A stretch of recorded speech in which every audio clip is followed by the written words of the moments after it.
the revelations now televised. A platform for you and I, and now look with full heart and clear eyes. Now, these are just my thoughts. Truth on how I feel on these topics I reveal. Please know my toll, I always keep it real. Can't face the word if you can't face facts. For your time, just open up your mind. That's it, just live, think big, now take that. With God in me, this here was made by design. Yeah, the revelation will be televised. Hey everybody, welcome back to the Revelations podcast. It's your boy Rev with the first live video shoot for the podcast. Today is the beginning of a 3-part series I'm doing on stepfathering. I'm actually trying to see if I can have my mind change about stepfathering. I was raised by a stepfather, but I don't know necessarily if I want to be a stepfather in my life. And I'm going to be interviewing and having conversations with a couple of people. And today is part 1 of the series, and I am introducing a good friend of mine named Ron Story. So Ron, welcome to the show. I'm happy to have you here on the Revelations podcast. Thanks for joining. No, man, thanks for having me. I appreciate the conversation, man. I think it'll be pretty cool. Yeah, for sure. So we all know how important fathering is, right? Mm-hmm. Statistics say that children who have fathers are more likely to succeed in school, stay out of trouble, etc. So I was raised by a stepfather. I have my biological father. I know who he is, but he really wasn't very active in my life. But what's your story before we get into your stepfathering thing now? But coming up, did you have your father around? Were you raised by a stepfather, etc.? Yeah, so my dad was in my life, but not in my life, if that's a great way to say it. I mean, I grew up on a street where my grandparents owned 5 houses right next to each other. That's amazing. And my aunt lived in one, my grandparents lived in one, and my other uncles lived in the other. And we had one. Okay. So it was 5 houses, an aunt, an uncle, us, and my grandma on the same side of the street. That's amazing. Right? So, but my mom and dad had gotten a divorce. My dad had like a critical injury. He had gotten attacked leaving a nightclub. Oh, wow. And ended up getting his head beat in. It was just really bad. Yeah. Like he barely survived. Okay. Right? But after that, things weren't the same anymore in the house. Yeah. So he moved out. Okay. Which means he moved next door to me. So he literally moved right next door. Like, so with one of your uncles? No, to my grandma's house. So he moved to your grandmother's house. He stayed in the basement of my grandma's house. My grandma was upstairs. He was downstairs. So this was his mother? Yeah, his mother. Okay, it wasn't your mom's, but it was his mother then. Yeah, so my mom's from Norfolk, Virginia. Okay. And my dad was in the Navy. All right. And one of my mom's first cousins and my dad were in the Navy together. And that's how my dad met my mom. Okay. And when they got married, they moved to St. Louis because that's where he was from, East St. Louis. And that's where I grew up. She followed her husband and took the kids with her. Yeah. Okay. So cool. Thank you for sharing that story. Yeah. It's unfortunate what happened to your dad. So then you grew up, right? Like did your mom remarry?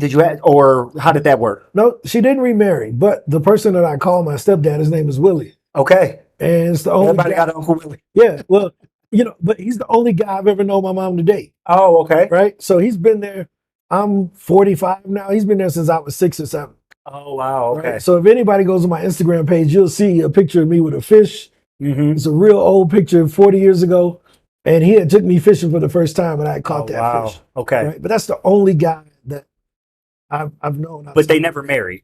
Never married. Never lived in the same house. Okay. Fair enough. Right? Just dated, and he was a father figure in your life. Yeah. He was the person that did the things that my dad should have been doing. Yeah. While I was a kid. Like, of course. So the baseball games, the football games, it was either my mom or him. Okay. Or, one of his brothers would coach, was one of my football coaches. Yeah. So it was, that's who it was. Did he have other children? Do you know? He had another son. Okay. Yep. Okay. And was he active in that son's life? Or? Yeah, but I wasn't, he was so much older than me that it didn't, didn't mesh with me because I'm the youngest of my sisters. Okay. My sisters are 7 and 9 years older than me. So when they was in the 9th grade, I was in the 1st. Yeah. So it's like, like I always tell people I had 3 mamas. I get that. They was just bossing me around. They really. I get that. Did you ever have a conversation with Willie about stepping in and being the father figure in your life? I wasn't my role. I mean, as a kid. Even in your adult life, like, you still have a relationship with him? Yeah, I still have a relationship with him. But we just never talk about it. We just, his birthday was June the 6th. Right. I called him. We had a conversation. Nice. But, June the 2nd, my bad, not June the 6th. I called him. We had a conversation. And, it's a normal thing. Yeah. But Did he formally accept the role as stepdad? Nah, because him and my mom never got married. They never got married, but right? Did he do manly things? You know, to be a role model and to show me what hard work looked like, and you know, you do all the stuff. He did all the stuff dads would do. Yep. You know, he yelled at you. He told you, "Hey, don't do that. Hey, get your ass off of this thing." He did all of that. Right.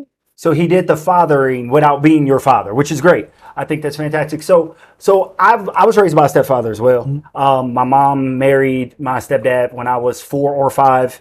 And, you know, until he passed away in 2022, he was dad. He was the dad that I know I called him dad. And he did everything like Willie did for you that a dad is supposed to do. Mm-hmm. And I've had some conversations with him. And I was like, Dad, why would you be with a woman who has 5 kids? He was like, well, he had his own kids, etc. And I told him, I was like, you're a better man than me. I don't think I could do that, right? Mm-hmm. And he and I had a conversation. He's like, well, I love your mother enough to, you know, accept her kids as mine. Mm-hmm. And he always did. So he was at every basketball game, at every time I got my knee scraped, every hospital visit, etc. He was there. And I thought it was great, but even though I saw what he did, I never wanted to do it myself. So when you were coming up, did you want to have your own kids? Did you think, well, maybe I don't want to be a stepdad, I want to be a stepdad? Like, can you remember back to how you wanted to be a father in your life? Well, I didn't think of it that way because even though Willie did those things, I never publicly referred to him as my stepdad. Right? Okay. And partially is because in the school districts, my mom and dad were both school teachers. Okay. So everybody in the school district knew my dad. Mm-hmm. Right? We got the same name. Okay. I'm Ron Story Jr. Ron Story Sr. And the schools that I went to, he worked at. Okay. Right? So just kind of out of respect to both of them, I knew who my dad was. Yeah. But I never pooped on my dad for not doing the things I thought he should have done. Because him and my mom weren't together anymore. Even though he has responsibilities, I believe. Yep. You can't force anybody to do something they don't want to do. So when he got remarried, he took on the responsibility with his new family. Okay. And, you know, I have no problem with that. That's your decision. But as time went on, you know, our relationship was kind of good and bad as an adult. You know, for a few years, he was so frustrated at one point where he was like, oh, you know, I never told you this, but I'm not your dad. And I'm like, dude, you're an idiot for naming somebody after you, right? Yeah. But after we healed that, we built a stronger relationship over time. Okay. But I never thought about the concept of stepdad or one day I want to be this, I want to be that. Okay. I always knew, I'll tell you what my decisions were based on. And I never dated, like whenever you go dating, you're like, oh man, does she have kids? Because I didn't have any kids until I was 43. Right. So 2 years ago, I had my first daughter. And I've always been like, oh no, I don't want to date anyone with kids. Okay, why was that? Well, because number one, I didn't want to deal with another guy. Okay. And I agree. You know, I mean, I'm not speaking for anybody, but I'm saying most stepdaddies who are still around are still sleeping with the stepmama, are still sleeping with the mama. Right. They still got access to. Now, I ain't calling nobody's names. None of my friends would do that, of course. But I've heard stories of daddies still sleeping with their baby's mamas after they've moved on and the baby mama is with somebody else. Okay. But I'm like, I ain't put myself in that situation. I'm not about to be begging somebody for permission to take their kid someplace that I'm taking care of. Okay. Like if we want to do a family trip, I got to get the daddy's approval. Wow. I don't want to deal with any of that. Okay. So I'm like, no, I'm just not going to date anybody with kids. But there were 2 exceptions. And one was a young lady I dated when I was maybe 27, 28. Okay. We dated for about a year and she had a daughter. Okay. And it was one of those things where I was like, no, I don't like this. But how old was the daughter? The daughter was 9 at the time. Okay. Okay. And I'm like, no, I don't like this because all it takes is for her to say one thing, one spiteful thing, and then now I could be in jail. Oh, wow. He looked at me wrong. Yeah. He said this. I'm like, okay. No chicks with daughters. Yeah, okay. Because I can't deal with the accusation. Right, of course not. Of course. You know, it's like, nah, I ain't about to deal with that because she get mad at me one day and she gonna tell somebody that and I'm like, I ain't done nothing. Right. So it's just that it wasn't worth the risk when I could date women without kids. Okay. Does that make sense? No, it does, and I agree. So that's a part of my stance. Like it's not I almost think stepfathering is a bad deal. And the reason I say it's a bad deal is because the kid can always pull the "you're not my daddy" card, and they're right, because at the end of the day, you're not. The woman can always pull "that's not your kid," but it seems to me the expectation is that you play the role. Yeah. So, but you play the role, but there's always a point where you can't go as a stepfather. And as you said, you got to deal with the other. You got to deal with the other man, not just being around as far as like you said, maybe sleeping with the other person, but getting his approval. And as men, I don't want to ask another man for permission to do what I want to do. You can call that pride, you can call it whatever, but it's called being a man. Yeah. And we don't want to have to do that. So I've always soured on that. And I've dated a couple women who had kids, and the baby daddy was always in the peripheral. And I don't like that. You know, you can call me insecure, call me whatever, but I don't necessarily like that. And then not only that, the child itself, sometimes you want to go on a date, you want to do a surprise date, but you can't because you got to get babysitters, or something like that. Or in the middle of the date, the kid gets sick. And from my perspective, it's different if it's my kid and my kid gets sick, then I want to go to the hospital or go back to the babysitter too. But if I'm just trying to get to know the woman and the kid is interrupting the date for a legitimate reason, selfishly, I'm still a little bit upset about that because I had this entire night or this entire weekend planned and then abruptly stops. So that's part of the reason I don't want to. And another reason is I'm big into legacy, maybe because I'm a historian and I do believe legacy matters and pouring into people matter. So my example is, as I remember this vividly, this is a real story. So I got my master's degree from Illinois State University. And my stepdad was there, my mom was there, my brother there. It was a great time. And they called my name, Timothy Revels, and I go up there and handshake and everything. And my stepfather, my biological father, he actually came to that. But somebody else, he had a friend or something whose kid was there as well. And he said, "Oh, I didn't know your son was getting his master's degree. Oh, it's a good job. You've poured in a lot of, I'm quite sure you helped guide him to that." My biological father had zero to do with me getting my master's degree. My stepdad, he was the one that was there encouraging me, etc. So it was. But was that really your dad's fault? Because it was the questioner that kind of set them up the bad way. You know what I mean? But my stepdad was building out a legacy that another man could live, like have pride in. No, right? I understand. But it was kind of the questioners. It was a questioner, but Lewis is the person, my stepdad's last name is Lewis. He's the person that put in all the time. But that person who asked my dad, my biological father, I should say, he didn't mention Lewis. He was like, "You must have been the person because of the similar last name." So I've always thought that stepfathering is a bad deal, but I'm beginning to challenge my own beliefs. And that's why I want to have this conversation. I'll tell you my thoughts on it. Because when I was younger, I thought that, right? But as I got older, I'm like, oh man, probably should start thinking about that. So, my current girlfriend, and she refers to me as her husband, but legally we're not married for other reasons. That's a whole nother podcast. But when we met, she had a 2-year-old. Okay. And I asked her, she's like, "Oh, I have a son." I said, "Okay." I said, where's the dad?" "Oh, he lives in a whole nother country." Cool. We good. Cool. Right. That big part, you don't have to worry about that. Yeah. Okay. Cool. Okay. What's the relationship? He has no relationship. He doesn't want a relationship. He doesn't know him. He's never talked to him. Okay. We've tried. It doesn't work. Okay. Cool. Okay, cool. So now I know if I take on this responsibility, then that's there. So we dated for almost 9 months before I even met the kid. Oh, wow. Okay. Right. So we started dating in January. The pandemic happened and everything shut down. So she was like, "Well, yeah, he's just in an apartment all day." I'm like, I got a jungle gym outside of my building. Just come and he can come play over here and bring him with. She's like, "You sure?" I'm like, "Yeah." She's like, "But he's 3. And I'm like, "Yeah, but I don't care about that. Like I got nieces and nephews." And he comes over and we're like best friends from that point forward. Nice. And so as the relationship matured and we started talking, I'm like, "Yo, like I'm getting older. I got to make a decision on like if I'm going to have other kids." And her and I had debated about it a little bit. And then, we decided we was going to have my daughter. Okay. But I had that conversation with her that there will be no difference. I want to get into that. Right. And there's a reason why. And I'll tell you my reason behind it. Because in the first, this is my opinion, the first 4 years of raising a kid is for the parents. Okay. The kid really don't remember. Oh, yeah, true. Okay, Nothing that happened when I was 3. Oh, no. Like, you don't remember none of that stuff. Right. The first 4 years are for the parents' memories. Okay.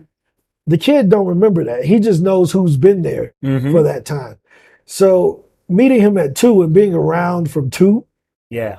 When he turns 5, he don't know nobody else. He still refers to me as his dad. And I mean, like, to everybody else, soy papa. Yeah. And, you know, to everybody else, I'm his dad.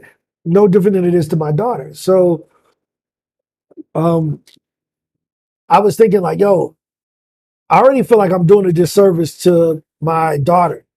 At 2 years old, she's going to be, when she turns 21, I'll be 65. Wow. Right? Wow, yeah. And I'm like, dude, this ain't even fair. Like, I should have started earlier. So if I have another one, if I had another one today, when they turn 21, I would be 67. Yeah. I'm like, nah, I can speed this up a bit. All right, we got this kid that's 5. Yeah. Right? There you So go. at least I can pour it to him. I've been there for half of that 2 to 4 year thing that I talked about. I'm good. So I wanted to ask, so I think like love from a parent is almost natural, right? Like that's your seed, flesh of your flesh, blood of your blood. But how did you cultivate that relationship with a child that is not yours? And well, the same way I cultivated the one with his mama. Right, and I was going to get to that. His mama ain't my blood. True, but it's more reciprocal, right? Because it's 2 adults, and you can serve her, she can serve you intellectually, etc. From what, and I spend a lot of time with my nephew. I love my nephew to death. I pour a lot into him. He really doesn't do anything for me, right? He's fun. He's a kid, so I can get some laughs. So not only how did you cultivate the relationship, but did you have a conversation with your girlfriend about cultivating that relationship? Yeah. And like, I don't know if asking permission to be that man, or she expected you to be the man for the child. Like, what was that like? No, I don't think it was more of expecting me to be that person. I think she kept him away because she didn't want to put that obligation on me. Okay. And she didn't want to mix him up either. Yeah. You bring different dudes around. It's like, yo, what is this? Right. So he get a bad reputation of mom at an early age. Exactly. So, you know, it wasn't that there was an expectation. It was more of, she said some very simple things. She said, treat him as if he's yours. Okay. Right? Right. If he doesn't, because he would stay with me sometimes. Okay. If she wanted to need some time free, they bring him over. I got him. Okay. She said, treat him as if he's yours. I trust you. I trust you won't harm my kid. Wow. Treat him as if he's yours. Wow. Right? Okay. And that was a big level of respect for me. It's like, yo, you know, and the thing about it, he realized real quick that she is rougher on him than I would ever be. Like, I'm like the nice dude. The fun guy. Yeah, like, and his mom is the devil. Like, I'll be like, hey, bro, you may want to listen to me, because if your mama come in here, it's gonna be bad, right? And he'd be like, yeah, I'm just gonna listen to you, right, because you saved me a few times, of course, right? So, you know, from that perspective, it's been cool, because I don't think all relationships are reciprocal. Okay, right? Yeah, I agree. So I agree with that. when I think about my relationship with my nieces and nephews, I love them to death. Mm-hmm. I would kill somebody for it, of course, right? But I don't have the same passion that their parents would have. Of course. But I still would defend them. If their parent ain't there, I'm their daddy that day. Right. Okay. You see what I mean? So it's the same thing. His daddy ain't here. I'm here now. Wow. So that's my responsibility. Yeah. Why? Because that's what I'm supposed to do. Mm-hmm. Right? Mm-hmm. I can't be like, well, they ain't my kid. Let them just get hit by a car. Right. Well, no. Of So course. how do men show love? Through our actions. Through our actions, yes. Right? I pay for private school. I pay for everything in his life. Right. I take care of him. Swimming lessons, everything. Mm-hmm. I mean, I wrestle with him. I do everything I would do as if he was my blood son, because he is my son. Right? Yeah. As if he was my blood. He came out of my stomach. Mm-hmm. Right. So why wouldn't I? You know, it's no different. My daughter, she can't even talk. So what can she do for me? Nothing. Right. Nothing. It's just a choice of me choosing to show the actions of a dad. Well, yeah, love is a choice, right? It's not people think it's a feeling. It's really a decision and a choice to do what you're supposed to do over and over and over again. And clearly you're doing those with those actions. I guess I'm trying to get to, how do you get to that choice? Because where I am, it's like, man, I'm doing this and I don't necessarily know. And this is where I'm challenging myself. If I can get to the point where I fall in love with a kid, like clearly fall in love with the mom, so you have to fall in love, when I say that, doing those actionable items for a child that's not yours. And I think you have a unique situation to where you do have a child of your own with her. So then how do you make sure you're not treating them differently? Well, I'm fortunate that one is a girl and one's a boy. Okay. Right? So that makes it easier too. Okay. Like, there's no way I'm going to body slam my daughter on the bed the way I do the 5-year-old, and he laughs, or the 6-year-old and he laughs, right? Right. So I think that one of the biggest things that I've learned is fair and equal are not the same things. I agree with that. Yes. Right? Yes. So I treat a 6-year-old like a 6-year-old. Yep. And that's fair. And I treat a 1-year-old like a 1-year-old. And that's fair. Right? So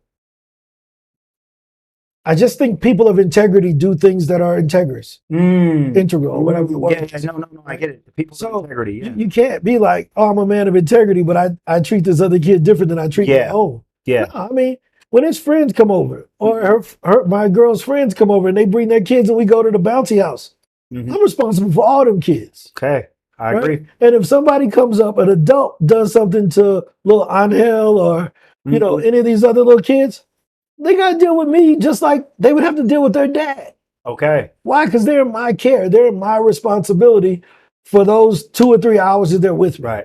And you knew that, like, as far as when you were dating your girlfriend, when you first started dating her, you knew that she comes with this. So if you're going to accept her, you have to accept this responsibility already, right? Well, it's not. If you want to build a family with them. Yeah, of course. If you're not looking to build a family, then that's a whole other conversation. We're only talking about when we want to build a family, because I mean, if you're just here to have fun, then that's a different scenario. But it almost seems as if you were intentional. You were saying bring him over. She wasn't trying to, I don't want to say burden, but she was actually trying to take it off of you. Yeah. And you were asking for it. Yeah, right? I mean, I like kids, man. Kids, like my nieces and nephews, we just play all the time, man. Okay. I mean, we don't argue, it ain't no screaming. Right. Like, I remember, I'll tell you something that was so funny. I was with one of my little cousins, and he's the same age as one of my nephews. And one day he says, man, so, I was talking to your little brother. And I said, I don't have no brothers. He was like, Brandon ain't your brother? I said, no, that's my nephew. He said, you don't act like an uncle. He's like, all my uncles do is scream at me. I'm like, no, bro. It's supposed to be fun, man. Yeah, like I think people should be fun. Yeah. Right? Yeah. So, just like before we started recording this, my son comes up and says, hey, I want some Legos. Right? And he just got Legos 2 days ago. But he's like, but I want this other one. Cool, because he knows that that's what we do.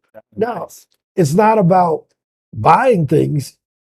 It's about discipline and a lot of other things. But he understands that, yo, man, life is to be enjoyed. Life ain't to be, hey, go look in the corner and stand in the corner in time out all your life. No, it's not about discipline, right? I think a lot of times as parents, and even as teachers or educators like I am, we tell the kids what they can't do instead of what they can do. Stop, no, don't, instead of you can do this and that. So you said something earlier I want to touch on about when she would leave her son, you all's son, with you and then go out and have her free time.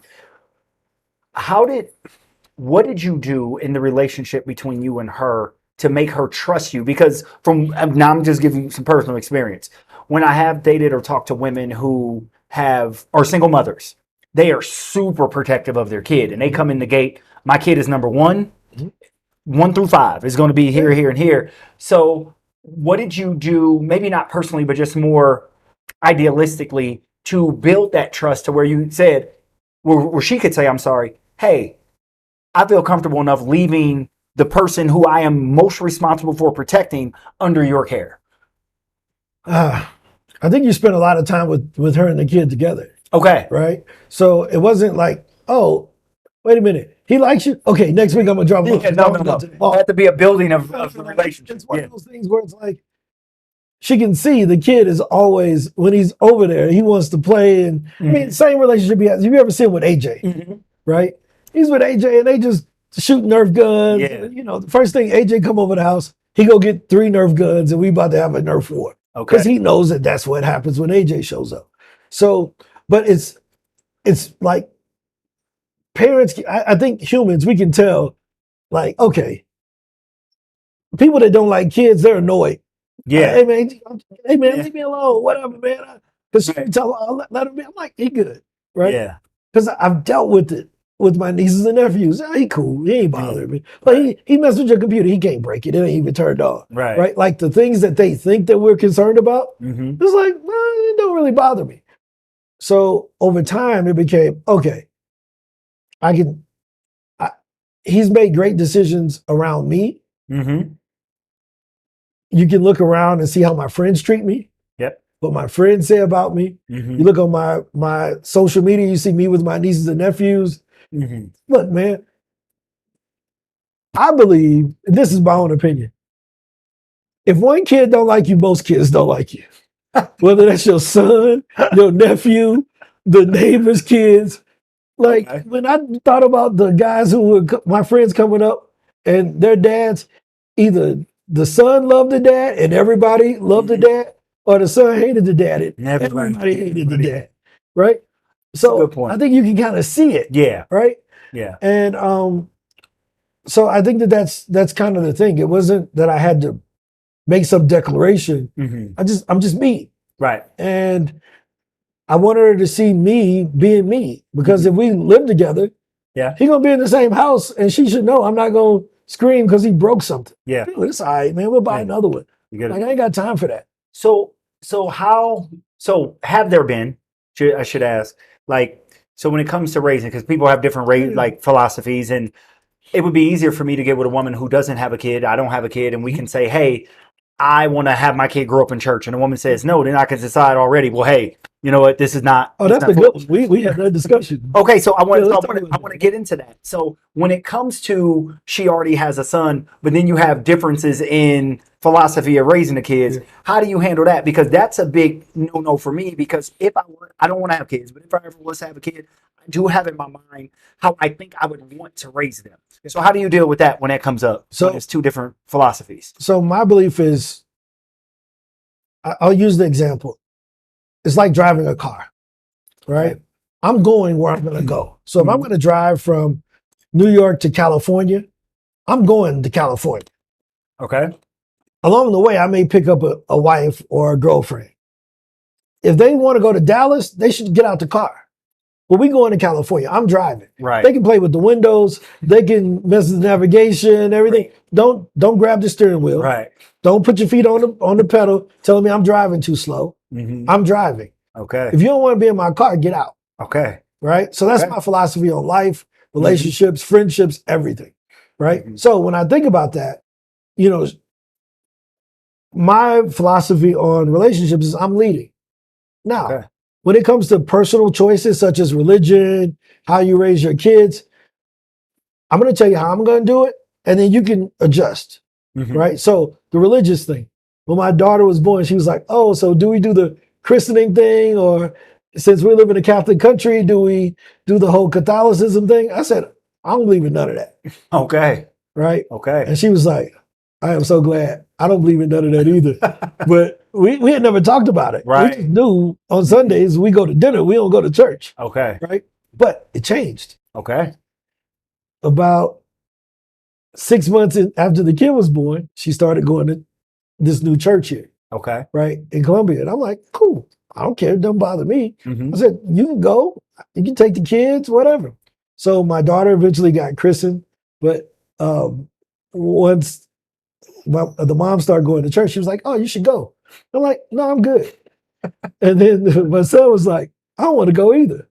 And she was like, you got it. I said, hey, no. He can't see dad choosing not to go. And then he don't have the same right. Wow. Okay. And she says, all right, so if he can stay with you, he can stay.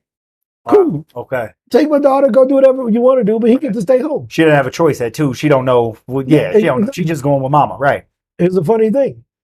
I was home for the last month. I'm not here for him to stay home. Right. So he has to go to church those days. So he goes and he likes it. And his mom's like, oh, he really likes going to church. She called me last Sunday. She was like, he really enjoys the church. I was like, man, you like it? He was like, yeah. He said, but when you come back, I'm not going in. Perfect. Okay. So, okay. So it's just, of course, it's just a conversation that you have. Adults have mature conversations, man. Of course. Yeah. Adults have mature conversations. I just know that, like, when my mom and dad, my biological mother and my stepfather had conversations about raising us, you know, because dad was such because he was doing all the things that you were doing, paying for stuff, taking care, being there, etc. She had less problem with sort of yielding to his philosophy. You know, he was more strict than she was. And she would sometimes say, oh, Greg, stop being so strict. But when he would talk to her and say, no, you got 4 boys and I know what it takes to raise a black man. Then she would say, okay. There were some things that they butted heads about, and I never really knew, because, you know, parents keep stuff in the private, right? You shouldn't be arguing in front of your kids. I never really knew how the solution worked out necessarily. But I always wondered, like, if I do come into a woman's life and she has a 10-year-old, a 6-year-old, whatever, and I see something totally wrong with how she's raising the kid, or something I don't agree with. I don't want to say wrong, something I don't agree with. I can broach that conversation with her, of course, but ultimately that's her kid, right? And I'm always worried about that. She's playing that's my kid card. Yeah, and then you should leave her. Okay, yeah, talk to me about that. Right, talk to me about that. Because I can't protect somebody I can't lead. You were preaching there, man. I agree with that 100%. So it's like, no, just in the relationship. You ain't got no kids with her, and she don't want to follow your lead, unless you putting that kid in danger. Of course. But I'm not going to. I understand. Yeah. But that's what a lot of people say before they put the kid in danger. Yeah. Right? Yeah. So it's like, but unless you're putting the kid in danger, I'll give you a great example.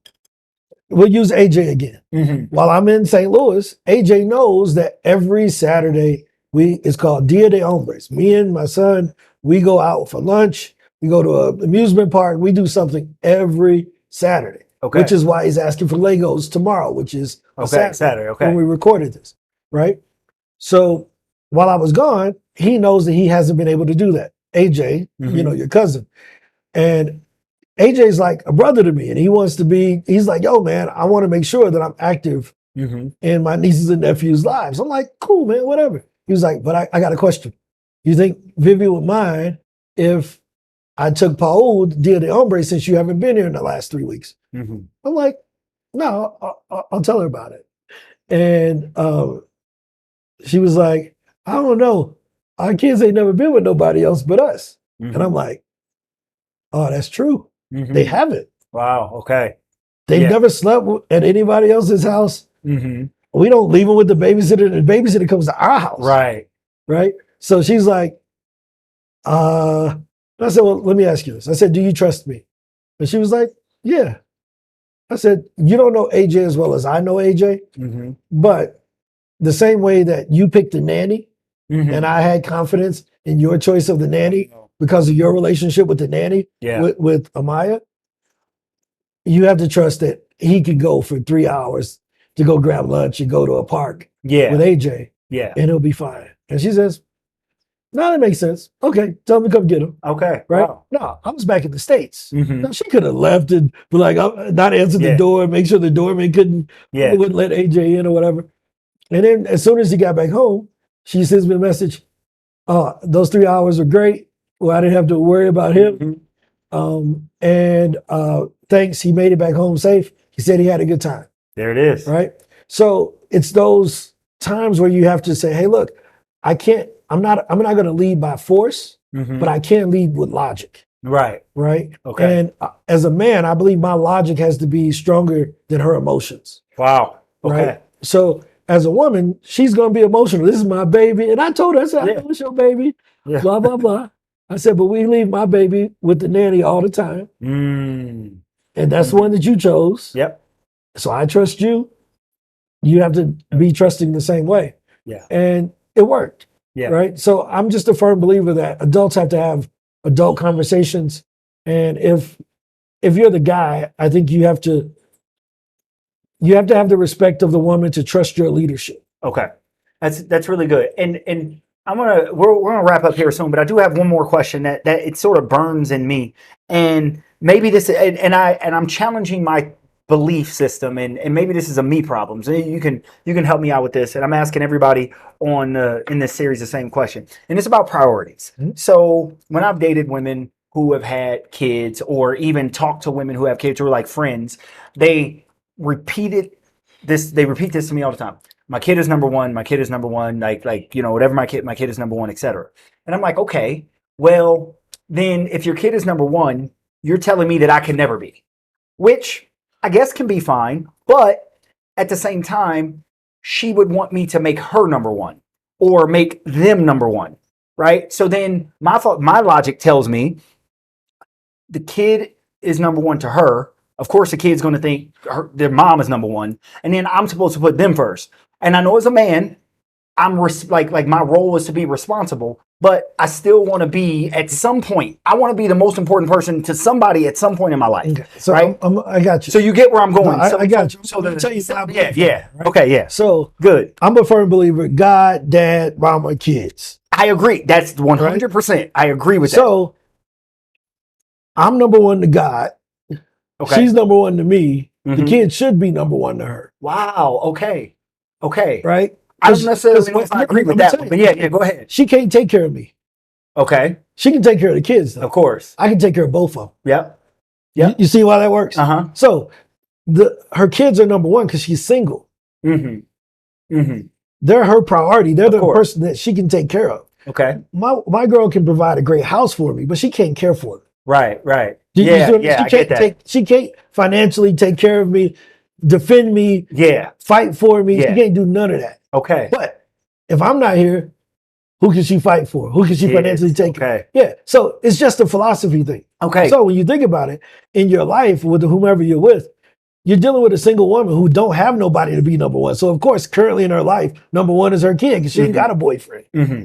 Right? Yeah. But once you become in that relationship with her, you start to realize, oh, I see why the kid should be number one. Now, number one, as far as, and this is my thoughts, as far as who she can protect and take care of. Yeah, right? I get that. As far as priority in the house, that's the part that I want to talk about. That you see that before you even get into the point where you're living with her and all of that. Okay. Right? Because when you go out on a, I'll give you a great example. We've all heard that. We've all been talking to a woman and her kid or somebody. We've been talking to an adult and their kid will come over. It could be your uncle, aunt, or whatever. They say, hey, grown folks are talking. Yeah. Right? Yeah. Why? Because at that point, the respect level is between the two adults and the kid should do what kids do. Wow. Right? Wow. No, that's good. So when we think about that, and when they're in a relationship, you'll see it. Hey, yo, I'm going to make his plate. I'm going to make sure this is done. Mm-hmm. And then I'll take care of the kids. Or I'm going to make sure I need to take care of this. Yeah. And then, because they'll prioritize those adult things that are important, right? I think people make a big deal out of imagined ideas that when you put it into practice, it's like, dude, how many times do I really need help from my girl? I don't. Really, that's so true. Doing everything. That's so true. Before she was even here, like all the stuff, like right. I just made my plate bigger so that they could eat off of it. Right.